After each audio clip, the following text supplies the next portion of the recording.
Hi guys, I'm Portia and welcome back to my channel.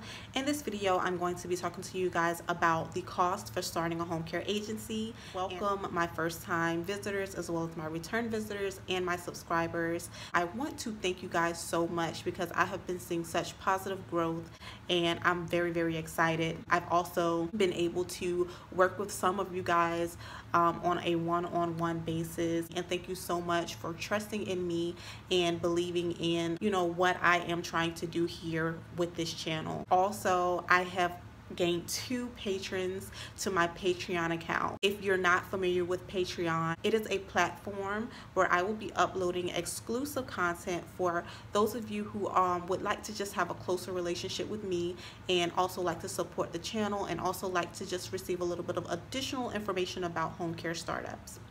The information to my Patreon will be listed in the description box below. Let's jump on in. So I just want to tell you guys what we did and what we spent for our home care agency, and hopefully you guys will get a good idea of what you may have to spend and the different things that you may have to purchase during your home care startup. Okay, so I have everything listed here and I'm going to just be going down the list, so please bear with me. So of course, you have to apply for your business license. Ours, which is in the city of Norfolk, it was $65, and then they also required that we do a fictitious name, which was $10 through the city courts. The Virginia Department of Health is the licensing agency, and that was $500. Now this is a yearly fee at renewal time, which happens around July. I want to talk to you guys about insurances. So our state requires that we have general as well as personal liability insurance. The company that we use was Insuron, and our policy is, or our premium is $87 per month. So we were also required to do a fidelity bond. If you guys aren't familiar with that, it pretty much protects the client against theft from the employees. Ours is a yearly premium of $178. You're also going to be required to do, of course, your business formation. I was just do the corporation commission, and that came up to $102.35. So the operating agreement is going to be an agreement that you draft that will outline the terms of ownership between you and a business partner. And we did that through, I can't remember the name of the company, I'll insert it in this video, but I do remember it was $20. We got our logo done through Fiverr. I'm pretty sure a lot of you guys have probably heard of that company. It's a website that you can go to get content created for, whether it's your website, whether it's logos, whether it's video clips, or whatever it is that you're looking for. It's a really cool website. Our logo was $57.75. Of course, you guys know that you have to have an EIN, which is free, and as well as an NPI number, and that is also free. Our office was $500 per month.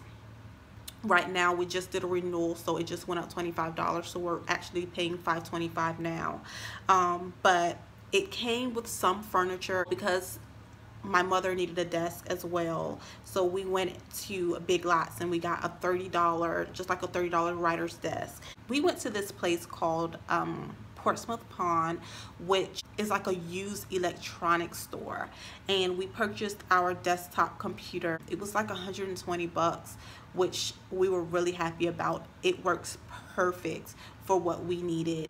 Of course, we had a laptop which we were using solely for business purposes, but we also wanted to do our own background checks in our office through the Virginia Police Department, and they required that you actually have a desktop computer. Definitely check out used electronic stores, and of course, as your business thrives and prospers, you can upgrade those things later. So we were also required to have a file cabinet, and my mother had a really small black file cabinet that she wasn't using, and so we just bought that one from the home and put into the office, so that worked out for us. But you guys go to a Walmart, they have them really inexpensive, 30 or 40 bucks. As far as office decorations are concerned, Tuesday morning we went to Big Lots, we went to Walmart, thrift stores, we just went into different places, and when we saw something that we liked and it was at a good price, we picked it up. I want to say we spent probably $100 or less on office decor. And our office, I think, is really cute. I'm going to insert some pictures of our office in this video. But guys, I just want to, tell you guys, you can make it comfortable, you can make it nice and cute and fashionable and everything you want it to be on a dime. So office supplies, there are a number of supplies. I'm not going to list them all. Pens, computer paper, notebook paper, pen holders, clips, just so many different things. We probably spent around, in the beginning, we probably spent about a good $100 to $150 on those things because you have to get like the thick files. Now we probably spend $25 every couple of months on supplies. Onto office equipment, I already kind of mentioned the laptop. You're gonna need a printer. So we actually went into a thrift store in our city, and it was a printer that we saw. We actually had a printer just like it, so we knew that it was a good printer. And they had it priced at $10, so like you can't beat it. That's the printer that we have in our office.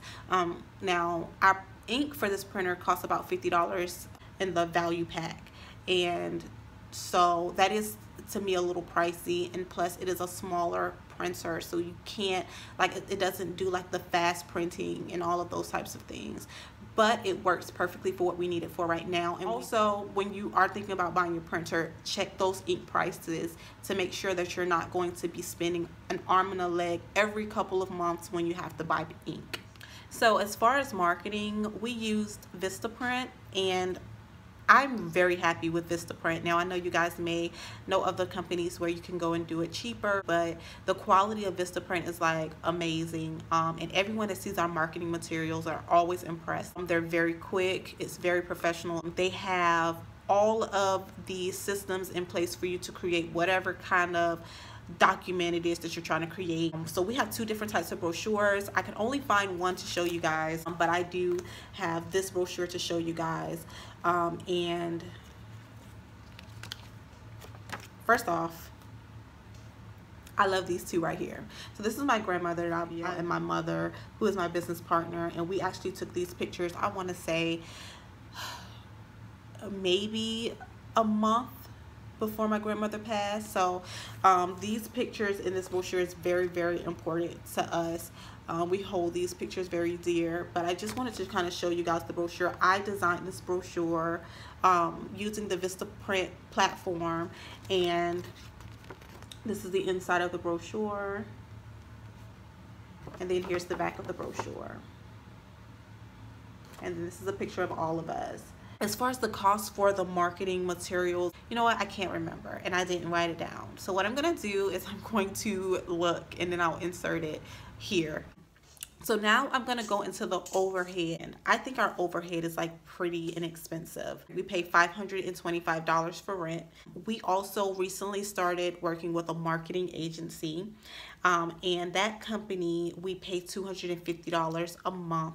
This company has created our website, and they're also working on getting us search engine optimized so that we rank when certain keywords are typed into Google. We do see like we're on the second page for the keyword companion care in Norfolk, Virginia. But of course, you want to be on the first page when it comes to keywords such as home care agencies. Like I said, we're going to work with them for a little while and just see how it goes. And I'll give you guys an update as to how I feel about the experience and whether I felt like it was worth the money or not. Insurance, like I had mentioned before, we had two different insurance companies that we worked with. The first insurance company was for general and professional liability, and that was an $87 a month premium. And then we actually have our fidelity bond. I don't think I mentioned the company for the fidelity bond, but that company is called Travelers, and we pay them $178 per year, and that was for a $50,000 fidelity bond. Also, we have a professional email account through Google, and that is $20 a month for our two accounts. And then we also do Hello Fax. So that is so that we can fax our information to people and receive fax, and everything is done online. So we don't have a physical fax machine. So I'll tell you guys how I feel about that. So far, it's been okay. The only issue that I have with Hello Fax is that you can't send documents over 40 megabytes. Also, the two things that I haven't mentioned so far is payroll. There are a lot of payroll agencies out here. We decided to go with ADP simply because they take care of all of like the business taxes and all those kinds of things for us, and we wanted to make sure from the very beginning that all of those things are taken care of. We don't want to have any issues. So I would suggest you guys figure out whether you want to go with the CPA or whether you want to go with the tax preparer. We decided to go with the CPA, and his rate is $1,200 yearly, and we want to have people in place that we trust, that we believe are going to do the right things when it comes to our taxes. And of course, you have to be there and be present and make sure and look over and make sure that they're doing the things they're supposed to be doing. But I'm not going to put it on myself to try to file my own business taxes. I'm not going to do that because I have absolutely no clue as to how to do that. So I'm not even going to try. I'm going to hire a professional. So my advice to you guys, if you're trying to figure out, oh my goodness, I could do this, I could do that, that's another reason why I'm not going to run my own payroll. I don't want to figure it out. I have other things to focus on, and so that's what I'm going to focus on. I'm going to focus on the things that I like to do in my business, the things that I am good at doing in my business, which is the marketing role. I love the face-to-face. I love the communicating and the forming relationships with people in this industry, and that's what my thing is, and that's what I love to do, and that's what I'm going to focus on. And everything else I'm going to delegate to other professionals who are good at what they do. So guys, I really hope you guys enjoy this video. Please comment, like, and subscribe, and I will see you guys in my next one.